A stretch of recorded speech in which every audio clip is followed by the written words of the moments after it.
গত এপ্রিল 1 তারিখ শেরপুর জেলার শিবরদী পৌরসভার ডালিবাড়ি মোড়ে একটি ট্রাঙ্কের ভেতর থেকে এক নারীর গলিত মরদেহ উদ্ধার করা হয়। ঘটনাটি এলাকা জুড়ে চাঞ্চল্য সৃষ্টি করে। খবর পেয়ে শিবরদী থানার পুলিশ যত দ্রুত সম্ভব ঘটনাস্থলে পৌঁছায় ও তদন্ত শুরু করে। তাদের সহায়তা করতে পিবিআই জামালপুর টিমও সেখানে যুক্ত হয়। তথ্য প্রযুক্তির সহায়তায় তদন্তকারীরা অল্প সময়ের মধ্যে ভিকটিমদের পরিচয় শনাক্ত করতে সক্ষম হন। নিহত নারীর নাম ছিল ডলি আক্তার। তার বাড়ি নেত্রকোনা জেলায়। এরপর শুরু হয় হত্যাকাণ্ডের রহস্য উদ্ঘাটনের কাজ।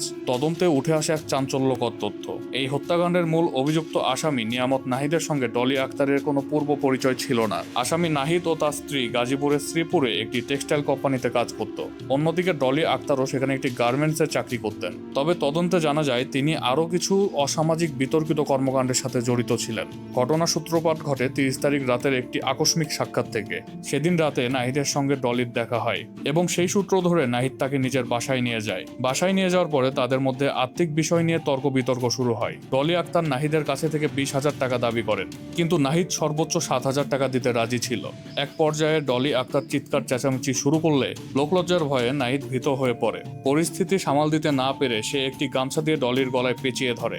এতে শ্বাসরুদ্ধ হয়ে ঘটনাস্থলে ডলির মৃত্যু ঘটে। হত্যাকাণ্ডের ঘটনার পরে নাহিদ অনেক বড় রকমের বিপাকে পড়ে যায়। গাজীপুরের মতো জনবহুল এলাকায় লাশ ফেলে দেওয়া তার জন্য ঝুঁকিপূর্ণ হয়ে যায়। তাই সে পরিকল্পনা করে লাশটি নিজের গ্রামের দিকে নিয়ে যাবে। সেখানে ফাঁকা জায়গায় সহজে লাশটি ফেলে আসা সম্ভব। সেই পরিকল্পনা অনুযায়ী লাশটি ট্রাঙ্কে ভরে শিবরদী এলাকায় নিয়ে আসে এবং একটি নির্জন স্থানে ফেলে চলে যায়। পরবর্তীতে আইন শৃঙ্খলা বাহিনীর তথ্য প্রযুক্তির সহায়তায় ঘটনায় ব্যবহৃত পিকআপটি শনাক্ত করে আসামি নাহিদকে গ্রেপ্তার করা হয়। তাকে জিজ্ঞাসাবাদে পুরো ঘটনার রহস্য উদ্ঘাটিত হয়। এভাবে একটি আকস্মিক সাক্ষাতে ডলির মর্মান্তিক হত্যাকাণ্ডে দেশ জুড়ে তুমুল উদ্বেগের সৃষ্টি হয়।